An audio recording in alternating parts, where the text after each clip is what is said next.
السلام علیکم ګرانو محترم اوریدونکو شعیب خان ګل کچوال تاسو سره مخامخ یم امید لرم د ټول روغ جوړ او خوشحاله یاستئ تاسو وینئ مینهوالو دا سلیمان خیل او د تاڼې چې انډیا اټیک کړی ده صورت یې کړی ده دې لپاره کې دا جلوس راوتلی ده او دا ټوټل وایي چې موږ جهاد لپاره تیار یو جهاد ته ځو د انډیا بارډر ته به ځو څرنګه څه ده دا اراده م د انشاءالله ځو به انډیا باندې معامله کوو په فدایي لپاره هم انشاءالله تیار یو د الله د رضا لپاره به انشاءالله موږ ته تیار یو موږ به د ځانه د چمبه واسکټ اغوندو شاباش شاباش بالکل هر یو سړی دغه نارې وایي چې انډیا بارډر ته به انشاءالله موږ ځان رسوو له فوج نه مخکې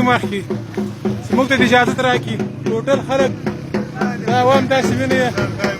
ټوټل دغه نارې وایي چې جهاد اول موږ ته وایي اجازت ترې راکړي چې موږ ولاړ شو جهاد ته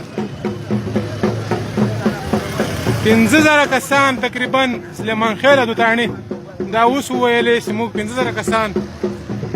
موږ ته اجازت راکړي چې موږ ولاړ شو د انډیا بارډر ته دا کشران او مشران راوتلي دي او یوه غټه ریلي مخکې لاړه داسې وینو جنوبي وزیرستان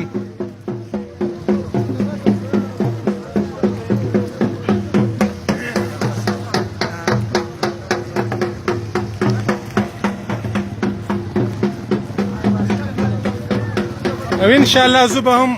د انډیا بارډر ته به ځان رسوي دا ځوانان ټوټل دغه نارې وایي چې موږ ته د یو موقع د موږ ته په لاس باندې راکړي دا ځوانانو ته د تاڼې او سلیمان خیل په ګڼ شمېر کې انشاءالله ټول د جهاد لپاره تیار دی او انشاءالله زه به هم جهاد لپاره او په شوق باندې به ځو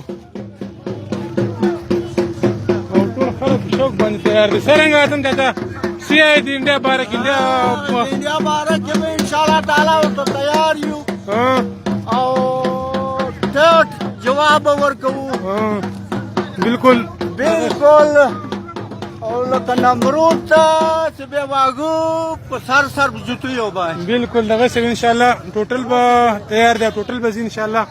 والله دې وکړي چې موږ ته هم یو موقع په لاس باندې راشي چې موږ ورسو د انډیا بارډر ته انشاءالله موقع به راشي که نه چاچا کافر ته دا به داسې جګدما زوی دا به انشاءالله داسې برابرو لکه څرنګه چې فرعون ته باسو دا به انشاءالله والله دې وکړي چې انشاءالله موږ ته موقع په لاس باندې راشي پاک فوج ته موږ بار بار دغه اپیل ده چې اول د موږ ورمخکې کړي عمل د موږ دغه ځوانان ورمخکې کړي بغیر تنخواه نه موږ شوق ده جهاد کول د موږ شوق ده انشاءالله موږ جهاد شوق باندې کوو او کشمیر خو ده موږ انشاءالله چې په دلې باندې پاکستان جنډه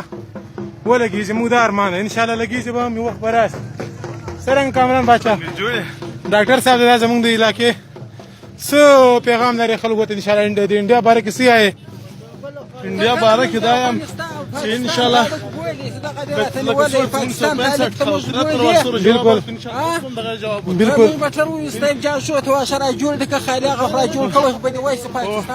انشاءالله که څوړ چې مخ ته پښتنو جواب ورکړی ده اوس هم دغه جواب ورکوي بالکل اوس به مې انشاءالله د دغه بدلې بېرته بدله ورکوي بالکل انشاءالله کشمیر به د پاکستان بالکل کشمیر بنېږي پاکستان انشاءالله بالکل انشاءالله آباد اوسې مننه ټوټل ځوانان خو الله دې وکړي چې موږ ته یو موقع په لاس باندې راشي او موږ هم ورسو جهاد لپاره انشاءالله زه به جهاد لپاره ټوټل ځوانان دغه نارې وایي جهاد لپاره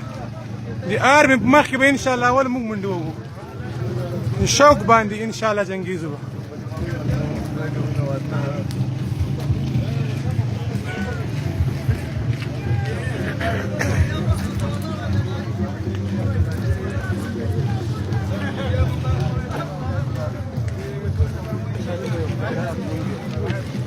الله دې وکړي چې دغه موقع انشاءالله موږ ته په لاس باندې راشي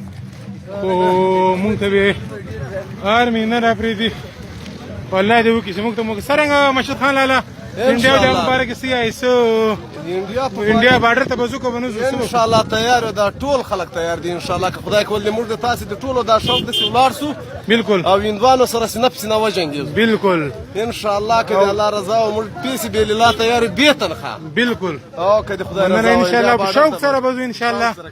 او الله دې وکړي چې موږ ته اجازه راکړي او موږ هم لاړ شو او دا ټوټل ځوانان ان شاء الله تیار دي جهاد لپاره زوړ و بډاګان دي که ځوانان ټوټل نه دی وای سالا دې موږ ته مکرک موږ لاړ شو د انډیا بارډر ته او ان شاء الله زه به هم او کچیر ته موږ ته آرمي اجازه راکړي یا به ټوټل ځوانان بزي او شوق باندې زموږ